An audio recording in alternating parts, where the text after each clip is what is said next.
আসসালামু আলাইকুম। আজকে আমরা এইচএসসি 2024 ফিজিক্স সেকেন্ড পেপার একটা সলিউশন সলভ করব। এটা দিনাজপুর বোর্ডে আসে একটা ম্যাথ। দেখো উদ্দীপকে বলছে কি, একটি কাল্পনিক ট্রেনের ভর 500 টন এবং এটি 0.8 দ্রুতিতে একটি স্টেশনের প্ল্যাটফর্ম অতিক্রম করতেছে। প্ল্যাটফর্মে দাঁড়ানো একজন যাত্রী চলমান ট্রেনের দৈর্ঘ্য মাপছে 200 মিটার। এবং বুঝতে পারতেছি যে ট্রেনের দৈর্ঘ্য যদি মাপে প্ল্যাটফর্মে দাঁড়ানো কোনো একজন ব্যক্তি, অবশ্যই এই লেন্থটা ট্রেনের প্রকৃত লেন্থ না, বাট সেটা কি প্ল্যাটফর্মে কিন্তু প্রকৃত লেন্থ, বাট কারণ প্ল্যাটফর্মের ভিতরে তো সে দাঁড়ানো আছে, তার মানে প্ল্যাটফর্মের যেই প্রকৃত লেন্থ এল নট, সেটা কিন্তু এটা আমরা বুঝতে পারলাম।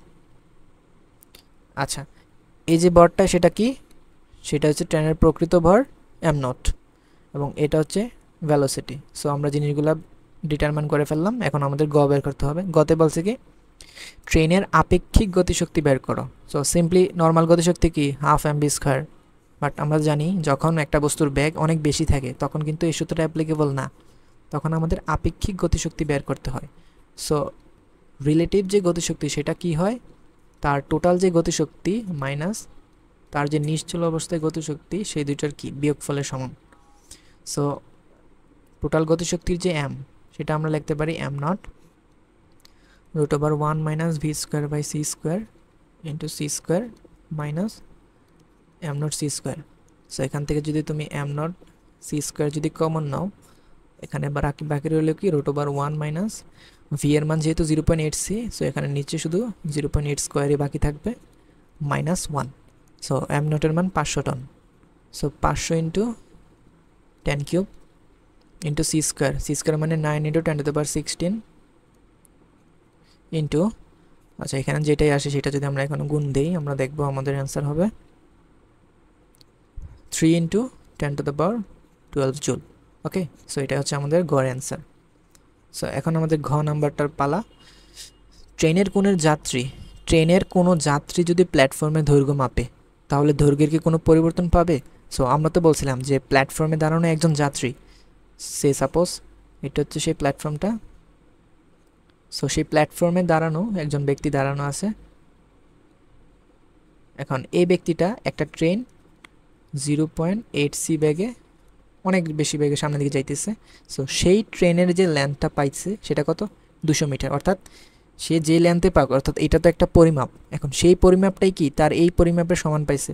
অর্থাৎ সে যেহেতু এই লেন্থটা মাপছে, এখন সে তো স্থিরে আছে এটার উপরে, তার মানে সে যে লেন্থটা মাপছে এল নট, সেটা হচ্ছে লেন্থের, এটার কি প্রকৃত দৈর্ঘ্য লেন্থ। বাট আমাদের এখানে বের করতে বলছে কি, ট্রেনের কোনো যাত্রী যদি প্ল্যাটফর্মে দৈর্ঘ্য মাপে তাহলে দৈর্ঘ্যে কোনো পরিবর্তন হবে কিনা। অর্থাৎ এই ব্যক্তিটা মনে করো এখন এখানে চলে গেছে। সো এখানে চলে গেলে কি হবে, এই যে প্রকৃত লেন্থ তো এখানে ছিল, এখন সে তো নিজেকে গতিশীল বা বিশ্বাস করবে না। সে কি মনে করবে, সে মনে করবে আমি সামনের দিকে যাইতেছি না, বরং প্ল্যাটফর্মটা আমার থেকে সামনের দিকে 0.8 বেগে চলে যাচ্ছে।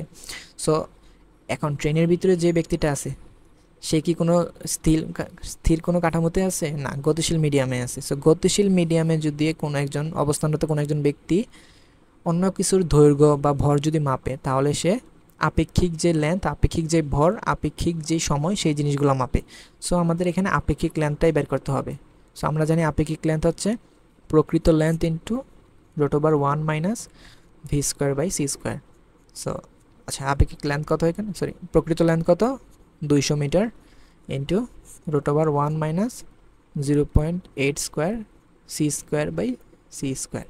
সো আমরা যদি ক্যালকুলেশন করি এখানে সি স্কোয়ার কাটা, আমাদের অ্যান্সার হবে 120 মিটার। এটা হচ্ছে কি আমাদের অ্যান্সার। অর্থাৎ সে 80 মিটার ছোট দেখতেছে লেন্থটা।